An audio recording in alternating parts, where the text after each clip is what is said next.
नमस्कार। हिंदी व्याकरण की कक्षा में आप सभी का स्वागत है। पिछली वीडियो में हमने पाठ 7 संज्ञा पढ़ा, संज्ञा को जाना कि संज्ञा क्या होती है, इसके कितने भेद होते हैं। आज की वीडियो में हम पढ़ेंगे संज्ञा विकार। तो सबसे पहले हम जान लेते हैं कि संज्ञा विकार होते क्या हैं। आप सभी जानते हैं कि संज्ञा विकारी शब्द है, अर्थात जिसमें परिवर्तन किया जा सकता है। जैसे लड़का शब्द संज्ञा है, यदि हम इसका वचन बदलें तो लड़के बन जाता है, और यदि हम इसका लिंग बदलें तो लड़की हो जाता है। तो जिन तत्वों के आधार पर संज्ञा, सर्वनाम या विशेषण में परिवर्तन होता है वे विकारक तत्व कहलाते हैं। अब ये विकारक तत्व कौन से होते हैं, किन के द्वारा हम संज्ञा, सर्वनाम या विशेषण में परिवर्तन कर सकते हैं? वे हैं लिंग, वचन और कारक।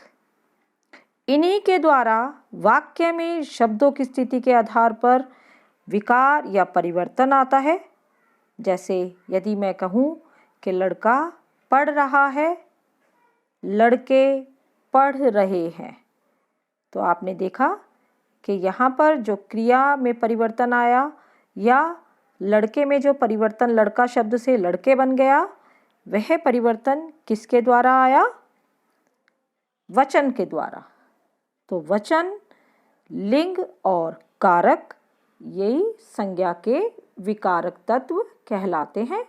और आज की इस वीडियो में हम पढ़ेंगे संज्ञा विकार का जो पहला भेद है, लिंग, कि लिंग क्या होते हैं और इसके कितने भेद हैं और हम लिंग परिवर्तन कैसे करते हैं। तो शुरू करते हैं। सबसे पहले आप यहाँ पर कुछ पिक्चर्स दी हुई है, उनको ध्यानपूर्वक देखिए। माताजी कपड़े सिल रही हैं, महेश पौधों में पानी दे रहा है, मुर्गी दाना चुग रही है और मुर्गा बांग दे रहा है। अब इसमें से कुछ शब्द ऐसे हैं जैसे माता और मुर्गी जो स्त्री जाति का बोध करा रहे हैं, और महेश और मुर्गा शब्द ऐसे हैं जो पुरुष जाति का बोध करा रहे हैं। अतः यदि हमें लिंग को परिभाषित करना है तो परिभाषा बनती है कि शब्द के जिस रूप से पुरुष या स्त्री जाति का बोध हो उसे हम लिंग कहते हैं। सभी शब्दों के लिंग होते हैं, चाहे वे सजीव हो या निर्जीव हो। अर्थात ऐसा नहीं है कि केवल व्यक्तियों के या प्राणियों के ही लिंग होते हैं। कोई भी वस्तु होती है, कोई स्थान होता है, उन सब का भी लिंग होता है। अब जो हिंदी भाषा है उसमें लिंग के मुख्य रूप से 2 ही भेद होते हैं, पुल्लिंग और स्त्रीलिंग। तो जानते हैं कि पुल्लिंग किसे कहते हैं। आप नीचे की जो तस्वीर है उसमें देख सकते हैं कि लड़का खेल रहा है, पेड़ पर फल लगे हैं, मोर नाच रहे हैं। तो यदि आप लड़का, फल, पेड़, मोर, इन सभी शब्दों को यदि आप ध्यानपूर्वक देखें तो ये सभी पुरुष जाति का बोध करा रहे हैं। और इसी प्रकार के जो शब्द होते हैं जो पुरुष जाति का बोध कराए उन्हें हम पुल्लिंग शब्द कहते हैं। और ऐसे ही आप जो अगली देखेंगे पिक्चर्स यहाँ पर दी हुई हैं, अध्यापिका पढ़ा रही है, मछली तैर रही है, गाय घास खा रही है। जो ये सभी आपको जो चित्र दिए गए हैं इनमें अध्यापिका, मछली, गाय आदि जो शब्द आए हैं वे सभी स्त्री जाति का बोध करा रहे हैं। अतः यह स्त्रीलिंग कहलाते हैं। ठीक है, तो ये तो हुए 2 भेद लिंग के, पुल्लिंग और स्त्रीलिंग। जो पुरुष जाति का बोध कराए वे पुल्लिंग, और जो स्त्री जाति का बोध कराते हैं वे स्त्रीलिंग कहलाते हैं। अब हम इन लिंग की पहचान कैसे करते हैं? यूं तो भाषा के निरंतर अभ्यास और अध्ययन से ही लिंग की पहचान सीखी जा सकती है। ठीक है, और जो प्राणी हैं, जो सजीव हैं, जो प्राणी हैं, व्यक्ति हैं, उनके जो शब्दों में लिंग भेद आसानी से हो जाता है, लेकिन जो निर्जीव संज्ञा शब्द हैं उनको पहचानने में कभी कभी कठिनाई आ जाती है। तो यहीं पर थोड़ी सी पहचान बताई गई है आपको कि कौन से शब्द अधिकतर पुल्लिंग होते हैं और कौन से अधिकतर स्त्रीलिंग। तो वही है पुल्लिंग की पहचान कि जिन संज्ञाओं के अंत में त्र आता है, जैसे नेत्र, क्षेत्र, चैत्र आदि, वे पुल्लिंग होते हैं। और अकारांत अर्थात जिनका अ से अंत होता है, जैसे पालन, वचन, दमन आदि, वे भी पुल्लिंग ही होते हैं। इसके अलावा कुछ ऐसे यहाँ पर प्रत्यय दिए गए हैं, जैसे आ, दिखावा, बहाव, बुढ़ापा, बचपन। इस प्रकार के जो प्रत्यय होते हैं जिनका अंत ऐसे प्रत्ययों से होता है, वे भी अधिकतर पुल्लिंग शब्द ही होते हैं। अब आगे बढ़ते हैं और कौन कौन से शब्द पुल्लिंग होते हैं, जैसे खाना, दान, वाला, एरा। ये भी जो प्रत्यय, इन प्रत्यय से भी जो समाप्त होते हैं ऐसे शब्द, जैसे खाना, जेल खाना, दवा खाना, फूलदान, सब्जी वाला, ऐसे शब्द भी क्या होते हैं, ये पुल्लिंग ही होते हैं। अब यहाँ पर दी गई हैं कि कुछ अप्राणीवाचक अर्थात जो निर्जीव संज्ञाएं हैं उनके बारे में बताया गया है कि कौन कौन सी निर्जीव संज्ञाएं पुल्लिंग होती हैं, जैसे पहाड़ों के नाम, हिमालय, कैलाश आदि। कुछ महीनों के नाम, जून, अगस्त, कुछ हिंदी महीने हैं, कुछ अंग्रेजी महीने हैं, ठीक है। उसी के बाद ग्रहों के नाम, सूर्य, मंगल, बुध आदि। दिनों के नाम, वृक्षों के नाम, धातुओं के नाम, और देशों के नाम, जो अधिकतर देश हैं उनके नाम भी, जैसे भारत, कनाडा, ऑस्ट्रेलिया, ये सभी क्या हैं, पुल्लिंग शब्द हैं। लेकिन यहाँ दिया गया है कि जो श्रीलंका है वह स्त्रीलिंग शब्द है। उसके बाद अधिकतर अनाजों के नाम, फलों के नाम, जो द्रव्य तरल पदार्थ होते हैं, घी, तेल, दूध, उनके नाम, और हमारे जो शरीर के कुछ अंग हैं उनके नाम भी पुल्लिंग होते हैं। और जो समुद्र है, अधिकांश समुद्रों के नाम भी पुल्लिंग शब्द ही होते हैं।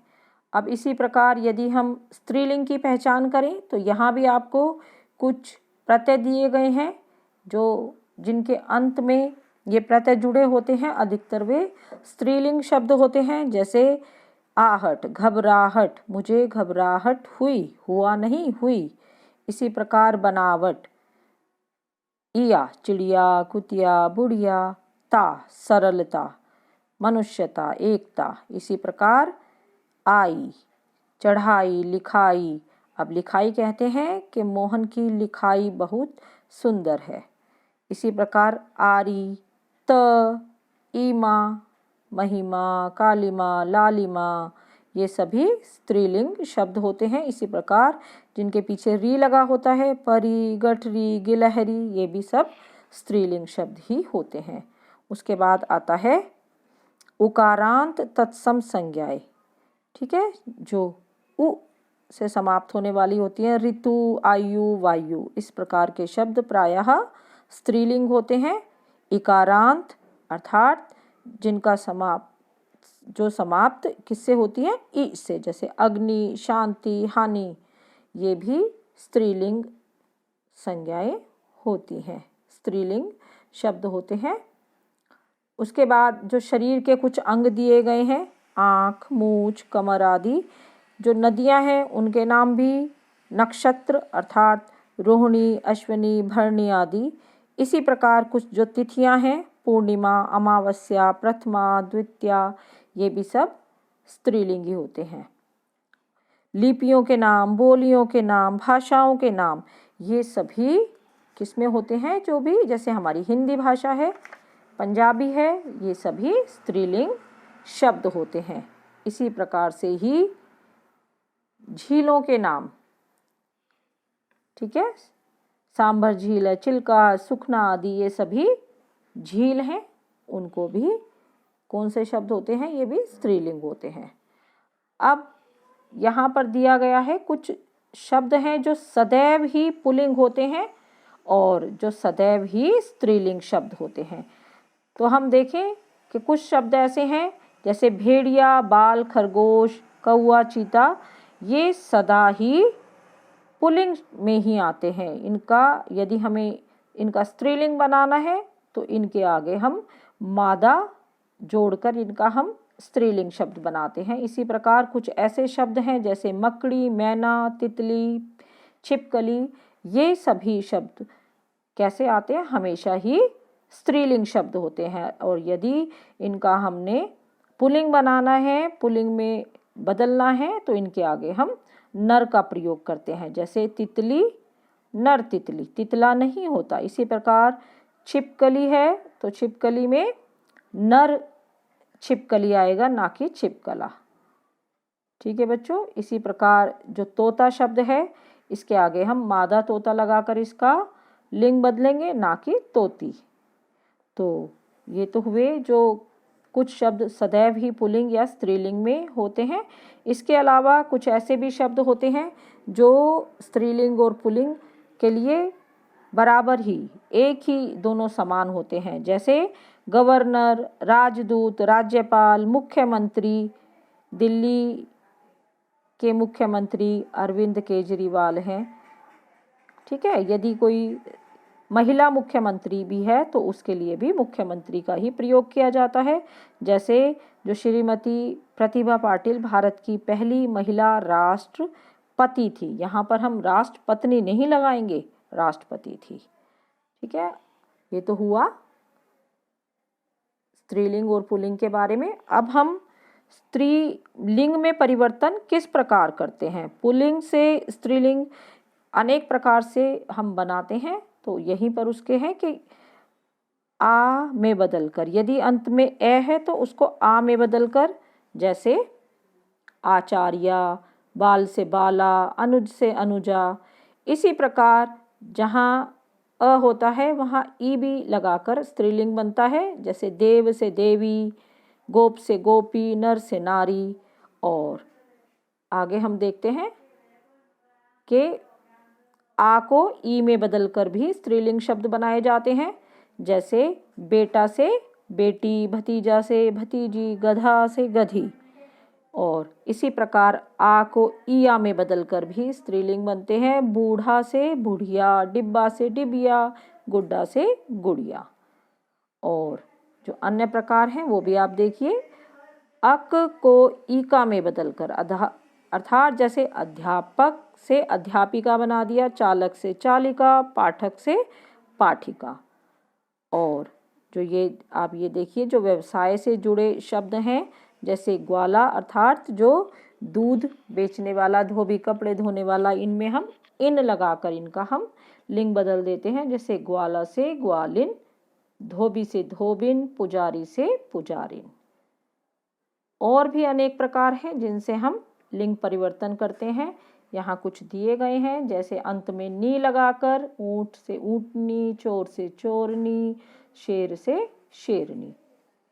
कुछ शब्दों के अंत में आनी लगाकर भी हम पुल्लिंग से स्त्रीलिंग बनाते हैं। इंद्र से इंद्राणी, जेठ से जेठानी, सेठ से सेठानी आदि।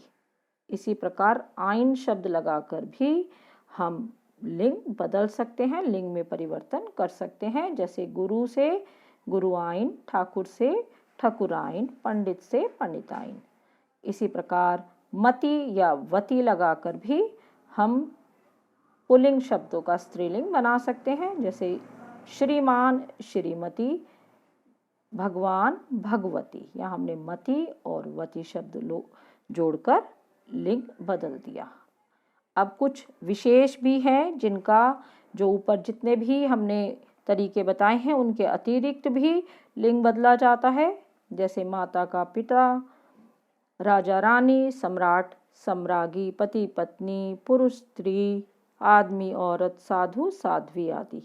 इसी प्रकार भाई का भाभी और बहन दोनों ही होते हैं। बैल गाय, वर वधू, कवि कवित्री, विधुर विधवा, विद्वान विदुषी, वीर वीरांगना आदि।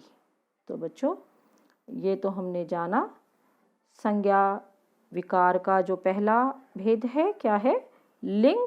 लिंग किसे कहते हैं और लिंग के कितने भेद हैं और लिंग परिवर्तन किस प्रकार किया जाता है। अब चलते हैं इसके अभ्यास कार्य पर। जो यहाँ पर प्रश्न 1 है, आपको उसके 4-4 विकल्प दिए गए हैं। सही विकल्प को आपको चुनना है। जैसे हिंदी में लिंग 2 होते हैं। पुल्लिंग शब्दों को स्त्रीलिंग कैसे बनाया जाता है? अभी हमने जाना था कि विभिन्न प्रत्ययों को जोड़कर। सदैव पुल्लिंग रूप में प्रयोग किए जाने वाला आपको जो छांटना है, इन चारों में से सही उत्तर है मच्छर। इसी प्रकार जो सदैव स्त्रीलिंग रूप में प्रयोग किए जाने वाला शब्द है कोयल। इन शब्दों में पुल्लिंग है। जो आपको 4 शब्द दिए गए हैं, गंगा, कृष्णा, समुद्र और यमुना, तो समुद्र पुल्लिंग है। इसी प्रकार इन शब्दों में पुल्लिंग कौन सा है? कान। 6 भाग में आपको स्त्रीलिंग शब्द जो नहीं है वह बताना है, अर्थात जो पुल्लिंग है, और वह है आम। इसी प्रकार अज का स्त्रीलिंग रूप है अजा, विद्वान का विदुषी, और सम्राज्ञी का पुल्लिंग है सम्राट। अब चलते हैं अगले प्रश्न 2 पर। यहाँ आपको कुछ पुल्लिंग शब्द दिए हुए हैं, उनका हमें स्त्रीलिंग बनाता है। युवक युवती, सम्राट सम्राज्ञी, गाय बैल, गुणवान गुणवती। यहाँ पर आपको पुल्लिंग और स्त्रीलिंग दोनों ही प्रकार के शब्द दिए गए हैं, आपका उनका लिंग बदलना है। इसी प्रकार दादा दादी, कुत्ता कुतिया, माता पिता, बुद्धिमान बुद्धिमती, अध्यापक अध्यापिका, सांप सांपिन, बाघ बाघिन, और विद्वान का स्त्रीलिंग होता है विदुषी। अब चलते हैं अगले पृष्ठ पर। यहाँ प्रश्न 3 में आपको कुछ शब्द दिए गए हैं और आपको बताना है कि उनका लिंग कौन सा है। अभी हमने जाना था कि लिंग के 2 भेद हैं, स्त्रीलिंग या पुल्लिंग। तो आपको वही पहचान कर बताना है कि गंगा स्त्रीलिंग है, और आगे यदि देखें हम तो गंगा हिंदी स्त्रीलिंग है, भारत पुल्लिंग है। इसी प्रकार जो नायक पुल्लिंग, और आँख स्त्रीलिंग, समुद्र पुल्लिंग, ऋतु और अमावस्या स्त्रीलिंग है, और खटमल और सोमवार पुल्लिंग शब्द हैं। अब जो अगला प्रश्न है उसमें आपको रिक्त स्थानों की पूर्ति करनी है। इसमें भी आपको यही बताना है कि स्त्रीलिंग है या पुल्लिंग है। तिथियां और भाषाओं के नाम स्त्रीलिंग होते हैं, पहाड़ों और देशों के नाम पुल्लिंग होते हैं। इसी प्रकार नदी, तिथि, भाषा और बोली के नाम स्त्रीलिंग होते हैं, और शब्द के जिस रूप से स्त्री या पुरुष जाति का बोध हो उसे हम लिंग कहते हैं। इसी प्रकार जो प्रश्न 6 है, यहाँ पर आपको सदैव पुल्लिंग रहने वाले कोई भी 4 शब्द लिखने हैं। तो यहाँ बाल, चीता, तोता और मच्छर ऐसे शब्द हैं जो सदैव ही पुल्लिंग रहते हैं। उसके बाद प्रश्न 7 में आपको ऊपर एक वाक्य दिया गया है, उसमें जो रंगीन शब्द है उसका लिंग बदलकर वाक्य को पुनः लिखना है। तो वह बालक प्रथम आया, इसमें बालक का लिंग बदलना है, तो वह बालिका प्रथम आई। कविता कवि के हृदय का उद्गार है, कवि का आपको लिंग बदलना है, तो कविता कवित्री के हृदय का उद्गार है। इसी प्रकार शेरनी का लिंग बदलकर आपको वाक्य को दोबारा लिखना है। धोबी का लिंग बदलना है, और अगले में नायिका का लिंग बदलकर आपको वाक्य को पुनः लिखना है। विद्वान का भी लिंग बदलना है जो विदुषी होता है, और इसी प्रकार जो अंतिम वाक्य है, मालिन पौधों को सींचती हैं, तो माली पौधों को सींचता है। तो बच्चों यह तो हुआ इस पाठ का अभ्यास कार्य। अब जो आप संज्ञा विकार का जो पहला पाठ है लिंग, यहाँ पूर्ण होता है। नमस्कार, धन्यवाद।